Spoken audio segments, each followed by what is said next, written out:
अस्सलामु अलैकुम वरहमतुल्लाहि वबरकातुहू। प्यारे बच्चों,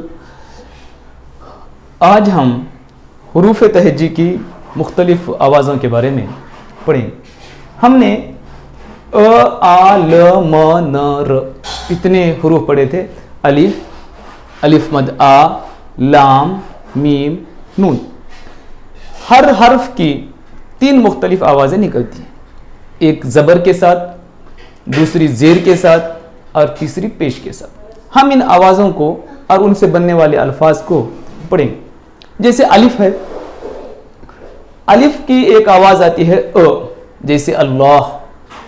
ज़ेर के साथ आवाज़ आएगी ई, जैसे इमली। और पेश के साथ आवाज़ आएगी उ, उस्ताद। दूसरा हर्फ देखिए आ की एक ही आवाज़ आती है आदम।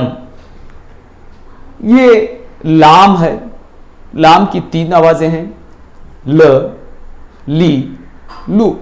ज़बर के साथ ल, ज़ेर के साथ ली और पेश के साथ लू। ल से लाल, ली से लिबास और उ से लू से लुढ़कना। ये मीम है। मीम की 3 आवाज़ें आती हैं, ज़बर के साथ म, ज़ेर के साथ मी और पेश के साथ मु। म से मगरमच्छ, मी से मिर्च और मु से मुल्ला। ये नून है। नून की 3 आवाज़ें हैं, ज़बर के साथ न, ज़ेर के साथ नी और पेश के साथ नु। जैसे न से नल, नी से नीला, नू से नुसरत। ये रे है। रे की 3 आवाज़ें हैं, ज़बर के साथ र, ज़ेर के साथ री और पेश के साथ रू। र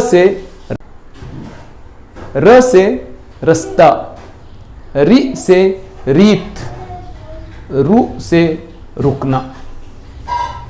आप भी इन हुरूफ की मुख्तलिफ आवाज़ों से बनने वाले अल्फाज को सुनिए और उन्हें दोहराइए। अस्सलामु अलैकुम वरहमतुल्लाहि वबरकातुहू।